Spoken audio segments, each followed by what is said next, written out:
સરકારશ્રીનો આભાર માનું છું કે આવા એક મોસ્ટ ઇમ્પોર્ટન્ટ અસાઇનમેન્ટ જે પોલીસમાં કહેવાય છે ડીજીપી તરીકે આપણે અહીંયા પોઈન્ટ કર્યા માનનીય મુખ્યમંત્રીશ્રી અને માનનીય નાયબ મુખ્યમંત્રીશ્રીને. જે પોલીસની કામગીરી છે એ આપણે કહેવાય છે કે જે મુખ્ય કામગીરી આપણે જ્યારે ટ્રેનિંગમાં પણ શીખવીએ અને પછી પર prevention, detection and investigation of crime and maintenance of law and order, એટલે ગુનાને અટકાવવાનું, ગુનાને શોધવાનું, એની તપાસ બરાબર થાય અને લો એન્ડ ઓર્ડર બરાબર રહે. એ અમારી જે મેઇન પ્રાથમિકતા છે એને જ ગણીએ. આ સિવાય ઘણા બધા પડકારો છે આપણા પોલીસની સામે, ચાહે ડ્રગનું દૂષણ હોય કે સાયબર ક્રાઇમ હોય કે ટ્રાફિકની સમસ્યા, એ તમામ ઉપર પણ આપણું ધ્યાન રહેશે. ટેકનોલોજીનો આપણે બહુ વધારે ઉપયોગ કરવા માંગીએ. એમાં પણ જે સીસીટીવી છે એ કહી શકીએ કે આજકાલ મોસ્ટ ઇમ્પોર્ટન્ટ એને જ ગણાય. આપણે અમદાવાદ શહેરમાં લગભગ 3 વર્ષ જેટલા, આપણે જુલાઈ 2023 એન્ડમાં જોઈન કર્યા હતા, તો લગભગ 3 વર્ષના સમયગાળા દરમિયાન આ લોક ભાગીદારીથી 24,000થી વધારે સીસીટીવીઓ લગાવ્યા હતા.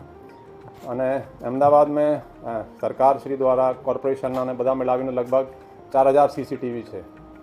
તો અને આજે લોક ભાગીદારીથી લગાડેલા 24,000થી વધારે સીસીટીવીને 3,000થી ઉપરની સીસીટીવીની ફીડ પોલીસ સ્ટેશન લેવલે પણ આપણે લઈએ અને કંટ્રોલ રૂમમાં પણ લઈએ.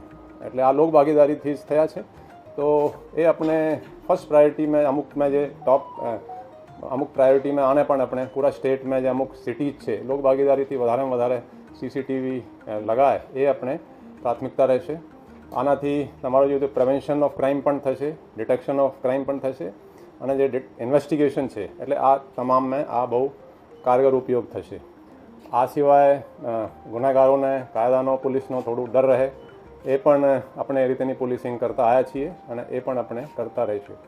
આ સિવાય જે પબ્લિક ગ્રીવન્સ રિડ્રેસલ સિસ્ટમ છે એટલે લોકોને પોલીસ સ્ટેશન તેમજ જિલ્લામાં જ એ લોકોનો જે કંઈ ન્યાય છે એ ત્યાં જ મળી જાય. એ લોકોને અહીંયા સચિવાલય સુધી કે ડીજી ઓફિસ સુધી કે ઉપરી અધિકારી સુધી નહીં આવવું પડે એ રીતેની પણ આપણે એફર્ટ્સ કરીએ, વ્યવસ્થા ગોઠવીએ. આ આપણે અમુક પ્રાયોરિટીઝ છે.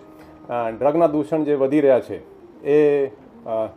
એના માટે આપણે જેટલા એફર્ટ્સ છે, અમદાવાદમાં પણ ખાસા એફર્ટ્સ કર્યા છે. આખા સ્ટેટમાં એન્ટી નાર્કોટિક ટાસ્ક ફોર્સ પણ એના પણ પ્રોસેસ ચાલી રહ્યા છે.